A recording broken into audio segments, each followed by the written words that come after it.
Hello दोस्तों, मेरा नाम है सागर और आप देख रहे हो एग्जाम्स हब चैनल। दोस्तों आज के इस वीडियो में हम आपके लिए लेकर आए हैं असिस्टेंट प्रोफेसर, एसोसिएट प्रोफेसर और प्रोफेसर की वैकेंसीज जो कि हैं मां शाकंभरी यूनिवर्सिटी सहारनपुर से। ये उत्तर प्रदेश की एक स्टेट यूनिवर्सिटी है दोस्तों। और जैसा कि आपको याद होगा, अगर आप हमारे चैनल के सब्सक्राइबर हैं, तो आज से 5 से 6 महीने पहले भी मैंने इस यूनिवर्सिटी के बारे में वीडियो बनाया था। इसके साथ में 2 यूनिवर्सिटी के बारे में मैंने आपको और बताया था कि यहाँ से वैकेंसीज आने वाली हैं कुछ समय में, और फाइनली ये वैकेंसीज आ चुकी हैं दोस्तों। और डायरेक्ट रिक्रूटमेंट बेसिस पर ये वैकेंसीज हैं और आपको बताएंगे कैसे आपको एप्लीकेशन करना है, क्या लास्ट डेट है, सारी जानकारी मैं आपको इस वीडियो में एंड तक देने वाला हूँ। और इसके रिगार्डिंग मेरे पास आज सुबह एक मैसेज भी आया था, कमेंट आया था यूट्यूब पे कि इसके बारे में वीडियो बना करके बताएं कि इसमें क्या प्रोसेस है। तो फाइनली दोस्तों चलिए देखते हैं कि नोटिफिकेशन में क्या क्या बातें बताई गई हैं। तो दोस्तों ये है आपके सामने इसका ऑफिशियल नोटिफिकेशन, ये आप देख सकते हैं। और मैं आपको बता दूं नोटिफिकेशन आपको मिलेगा कैसे। तो नोटिफिकेशन देखने के लिए आपको जैसे ही साइट पे विजिट करेंगे तो यहाँ पर आपको 2 जनवरी का नोटिफिकेशन मिल जाएगा, recruitment notice and advertisement for teaching post. तो जब आप इस पर क्लिक करते हैं तो आपके सामने आ जाता है इसका ऑफिशियल नोटिफिकेशन। तो सबसे पहले आप यहाँ पे देख सकते हैं जो लास्ट डेट है दोस्तों एप्लीकेशन की, वो है 5/2/2024। 5/2/2024 तक दोस्तों आपको यहाँ पर अपने डॉक्यूमेंट्स को सेंड करना है बाई पोस्ट। लेकिन एप्लीकेशन आपका ऑनलाइन भी है, आपको ऑनलाइन एप्लीकेशन करना है, साथ ही बाई पोस्ट भी अपने डॉक्यूमेंट्स को भेजना होगा। इसके बाद आपको और क्या क्या चीज़ें करनी है वो मैं आपको बता देता हूँ। इसमें आप नीचे जब विजिट करेंगे तो ये आप देख सकते हैं, ये आपके सामने सब्जेक्ट्स शो किए गए हैं। टोटल 24 सब्जेक्ट्स हैं दोस्तों। यहाँ पर आप देख सकते हैं school of English and culture में वैकेंसी है, स्कूल ऑफ इकोनॉमिक्स में है, school of life long learning and extension, school of history यानी कि हिस्ट्री सब्जेक्ट में है, मैथ्स में है, public health, environmental studies, ancient Indian history, culture and archaeology, psychology, women studies and development, human rights, defence and national security. इसके बाद है political science, public administration, commerce, legal studies, business management, Sanskrit, social work, sociology, stats, community education and disability studies, Hindi and philosophy. और दोस्तों यहाँ पर मैं आपको बता दूं टोटल 70+ वैकेंसीज हैं, अराउंड 72 वैकेंसीज हैं जो कि मैंने काउंट की हैं। और यहाँ पर आप देखेंगे दोस्तों तो यहाँ पर आपको तीनों ही पोस्ट पर एक एक वैकेंसी देखने को मिलेगी। एक वैकेंसी आपको हर सब्जेक्ट में प्रोफेसर की मिलेगी, एक एसोसिएट की मिलेगी और एक असिस्टेंट प्रोफेसर की मिलेगी। तो लेकिन बस यहाँ पे डिफरेंस ये है कि किसी में ये वैकेंसी एससी कैटेगरी की है, किसी में यूआर में है, किसी में ओबीसी में है, बस ये चेंजेस हैं। बाकी वैकेंसी सब में एक एक वैकेंसी ही शो की गई है। इसके बाद हम बढ़ते हैं इसमें नीचे दोस्तों। यहाँ पर आप देख सकते हैं जो आपका पे स्केल रहता है वो सेम ही है जो रेगुलर वैकेंसीज में रहता है। असिस्टेंट प्रोफेसर का लेवल 10 है, एसोसिएट का 13A है और प्रोफेसर का लेवल 14 है। इसके बाद हम देखते हैं दोस्तों, इसके बाद है जनरल इंस्ट्रक्शंस। जनरल इंस्ट्रक्शंस आप यहाँ पे देख सकते हैं कि जो आपके रेगुलेशन है वो यूजीसी रेगुलेशन 2018 को ही यहाँ पर फॉलो किया जा रहा है। आप देख सकते हैं क्लियरली यहाँ पे मैंशनड है, या आप लिखा हुआ है आपके सामने, states in higher education hereinafter refer to as UGC regulation 2018। इसके बाद यहाँ पर आप देख सकते हैं advertisement number and position applied for should be clearly indicated in the application form. और कितनी एप्लीकेशन के लिए आप अप्लाई कर रहे हैं, किस पोस्ट के लिए अप्लाई कर रहे हैं, वो सब आपको बहुत क्लियरली मेंशन करना होगा। और इसके बाद यहाँ पर थोड़ा सा हम और नीचे बढ़ते हैं, यहाँ पर और क्या बातें बताई गई हैं। सबमिशन ऑफ एप्लीकेशन फीस 2000 रुपये एप्लीकेशन फीस है दोस्तों यूआर एंड ओबीसी कैटेगरी के लिए, 1500 रुपये SC ST EWS and DA category यहाँ पे जो लिखी हुई है उसके लिए है।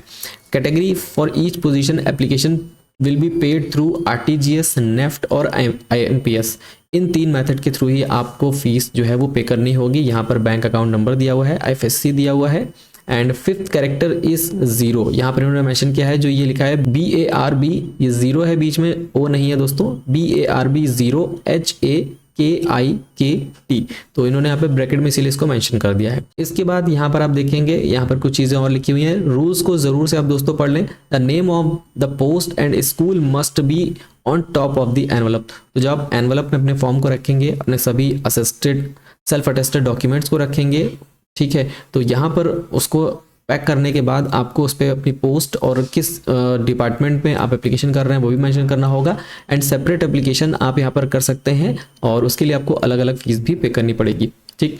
इसके बाद हम बढ़ते हैं नीचे। यहाँ पर कुछ और इंपॉर्टेंट पॉइंट है, एक बार जरूर से आप रीड कर लें, क्योंकि यहाँ पर दोस्तों इतना समय नहीं होता है कि आपको पूरा हम नोटिफिकेशन पढ़ के सुनाएं, क्योंकि 25 पेज का नोटिफिकेशन है, तो पूरा 25 पेज का नोटिफिकेशन पढ़ पाना थोड़ा सा मुश्किल होता है, ठीक है। इसके बाद हम यहाँ पे थोड़ा सा नीचे बढ़ते हैं और देखते हैं यहाँ पर क्या क्या चीज़ें बताई गई हैं। और दोस्तों यहाँ पर सिलेक्शन का जो बेसिस है वो रहेगा आपका एंट्रेंस टेस्ट एंड इंटरव्यू। तो यहाँ पे देखिए लिखा हुआ है पॉइंट नंबर 22 में, there shall be written test for assistant professor post. A test of teaching skill shall be conducted from the shortlisted candidate through PowerPoint presentation at the time of interview. The research score will be published on the university website. The candidate has to submit the objection in the research score API within 7 days from the date of publication on university. तो यहाँ पर इन्होंने कहा है कि जो assistant professor की जो पोस्ट है उसके लिए ये एक टीचिंग स्किल का टेस्ट जो है वो कंडक्ट करेंगे from the short listed candidate through power point presentation. जो पावर पॉइंट प्रेजेंटेशन होगी इंटरव्यू के टाइम पर, उसके बाद कुछ लोगों को ये सेलेक्ट करेंगे, उनका एक स्किल टेस्ट लिया जाएगा, ठीक है। उसके बाद आपका जो फाइनल एपीआई के साथ में जो है लिस्ट वो जो है पब्लिश की जाएगी। अगर उसमें कोई भी दिक्कत लगती है, आपको कोई भी कन्फ्यूजन लगती है कि आपके मार्क्स कम हैं ज़्यादा हैं, तो आप 7 दिन के अंदर वहाँ पर जो है यूनिवर्सिटी में कांटेक्ट कर सकते हैं। और टीएडी आपको कोई प्रोवाइड नहीं किया जाएगा यहाँ पर इंटरव्यू देने के लिए।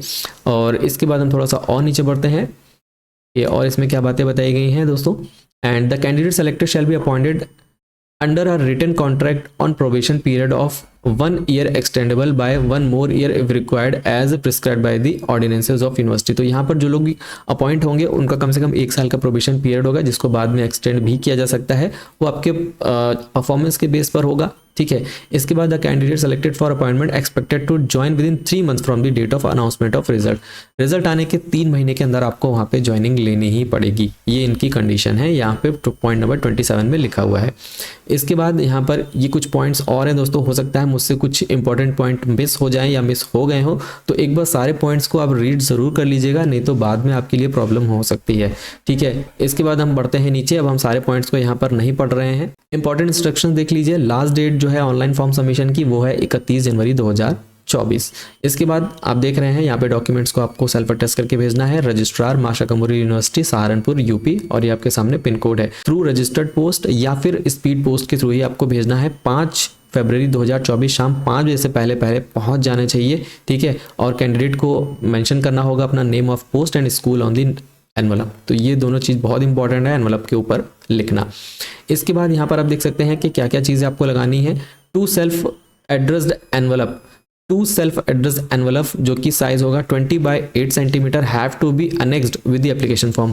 तो 2 आपको सेल्फ एड्रेस्ड एनवलप जो है वो भी रख करके भेजना है, यानी कि दोनों खाली एनवलप के ऊपर आपको अपना एड्रेस लिख करके भेजना होगा। कॉन्टैक्ट नंबर भी ज़रूर लिख दीजिएगा, क्योंकि जो भी अगर आपसे जो भी कांटेक्ट करेगी यूनिवर्सिटी, हो सकता है वो आपको लेटर्स के थ्रू ही आपको बताया जाए, इसीलिए इन्होंने ये जो है एनवलप इस साइज़ के रखने के लिए बोले हैं। तो ये ज़रूर से रख के आप भेजिएगा, ठीक है, बहुत इंपॉर्टेंट है। No request for change of position and update of new information in the application form will be entered after the last date of application. तो लास्ट डेट खत्म होने के बाद आपके सब्जेक्ट्स में या किसी चीज़ में भी आप चेंज कराना चाहते हैं वो नहीं कर पाएंगे, ठीक है। And there shall be written test for the post of assistant professor, ये मैंने आपको ऑलरेडी बता दिया है। और इसके बाद है the educational qualification should be in concern discipline. Educational qualification अब आपको यहाँ पे नीचे दी हुई हैं, आप देख सकते हैं। ये आपके सामने एक प्रेजेंट एम्प्लॉयर का जो है ये एक सर्टिफिकेट है, जो लोग कहीं पे वर्किंग है तो उनके लिए है, वो देख सकते हैं इसको।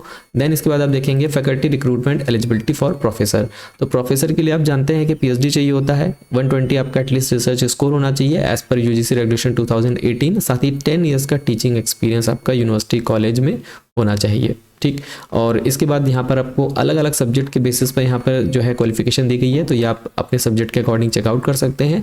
इसके बाद हम नीचे बढ़ते हैं तो यहाँ पर आपको एसोसिएट प्रोफेसर का मिल जाएगा।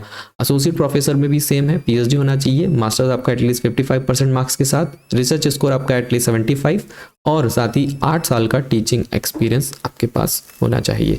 देन इसके बाद हम बढ़ते हैं नीचे असिस्टेंट प्रोफेसर की क्वालिफिकेशन पर, जो कि आप जानते हैं मास्टर्स डिग्री विद 55% मार्क्स, साथ ही आपके पास यूजीसी नेट होना चाहिए, या नेट हो, सेट हो या फिर स्लेट हो। अगर आपके पास यूजीसी नेट स्लेट नहीं है तो आपके पास यहाँ पर पीएचडी होनी चाहिए, जैसा कि यहाँ पे लिखा हुआ है, और who are have been awarded PhD degree in accordance with the university grants commission minimum standard and procedure award for MPhil PhD degree regulation 2016। और जिन लोगों की जो पीएचडी जुलाई 11 2009 से पहले रजिस्टर हुई है, मतलब जो लोग रेगुलेशन 2016 और आपका ये जो पीएचडी प्रोग्राम प्रायर टू जुलाई 11 2009 के अंडर में जो लोग आते हैं उनको यहाँ पर नेट की ज़रूरत नहीं होगी, वो लोग डायरेक्टली यहाँ पर एप्लीकेशन कर सकते हैं पीएचडी के बेसिस पर। बाकी लोग जो लोग अभी लेटेस्ट में जिन्होंने पीएचडी करी है या फिर जिन्होंने पीजी किया है साथ में, तो उनको यहाँ पर नेट होना चाहिए नेट या JRF, तभी आप यहाँ पर एप्लीकेशन कर सकते हैं, वरना यहाँ पर एप्लीकेशन नहीं कर पाएंगे सिर्फ और सिर्फ PhD वाले। इसके बाद हम यहाँ पर देखते हैं दोस्तों और कुछ पॉइंट लिखे हुए हैं। NET SET SLET also not be require for such programmes in discipline which NET SET और स्लेट इज नॉट कंडक्टेड। तो जिन सब्जेक्ट के लिए नेट सेट और स्लेट होता ही नहीं है तो उनको परेशान होने की ज़रूरत ही नहीं है, उनको डायरेक्टली यहाँ पर जो है आप एप्लीकेशन कर सकते हैं। ठीक है, अब यहाँ पर हम देखते हैं नीचे, ये आपको हर सब्जेक्ट के अकॉर्डिंग यहाँ पर फिर क्वालिफिकेशन दी गई है। काफ़ी लेंदी नोटिफिकेशन इसीलिए ये हो गया है, सिर्फ और सिर्फ क्वालिफिकेशंस की वजह से। तो ये हो गया आपका मेन जो है क्वालिफिकेशन, और नोटिस जो भी था वो मैंने आपको दिखा दिया। एप्लीकेशन फॉर्म की बात करें तो दोस्तों साइट पर अभी कहीं पर भी आपको एप्लीकेशन फॉर्म का लिंक देखने को नहीं मिलेगा। मैं सुबह से इस वेबसाइट को चेक कर रहा हूं और अभी मुझे कहीं पर भी इसका लिंक नहीं मिला है एप्लीकेशन का। पता नहीं कब लिंक ये डालेंगे, कब अपडेट करेंगे। तो फिलहाल जो भी अपडेट होगा मैं आपको बता दूंगा। हमारे टेलीग्राम चैनल पर आप जुड़े रहिए, साथ ही व्हाट्सएप चैनल पर भी जुड़ जाइए, जिससे कि आपको जल्द से जल्द अपडेट मिल जाए अगर आप यहाँ पर एप्लीकेशन करना चाहते हैं। क्योंकि जो भी अपडेट होगा मैं जल्दी से जल्दी डालने की कोशिश करूँगा, क्योंकि वीडियो बनाने में समय लगता है, कभी कभी टाइम ना होने के कारण वीडियो नहीं भी बन पाता है। तो इसलिए ज़रूर से आप जो है हमसे जुड़ जाएँ। तो आई होप आपको वीडियो अच्छा लगा होगा, सारी जानकारी क्लियर होगी। नोटिफिकेशन को ज़रूर से पढ़ लीजिएगा दोस्तों, जो लोग यहाँ पर एप्लीकेशन करने वाले हैं। तो मिलते हैं किसी अगली वीडियो में, अगली वैकेंसी अभी PhD एडमिशन के साथ में। तब तक के लिए टेक केयर एंड जय हिंद।